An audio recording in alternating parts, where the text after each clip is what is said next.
We have ourselves a calculator problem that I'm not going to use my calculator. You'll see why. The graph of a sound wave is a sinusoidal function that shows 20 complete cycles between the maximum points at x equals 0.3 and x equals 0.4 seconds. What is the frequency of the sound wave? Now, in order to do frequency, we need to find period. So the period basically happens 1/20th between 0.3 and 0.4. If it completes 20 cycles between these four areas, that means 1/20th of a cycle is going to be my period between these two. So 1/20th of 1/10 of a second. So multiplying those guys together, you get 1/200.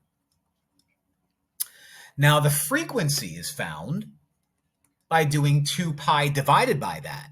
So the frequency is going to be 2 pi divided by 1/200.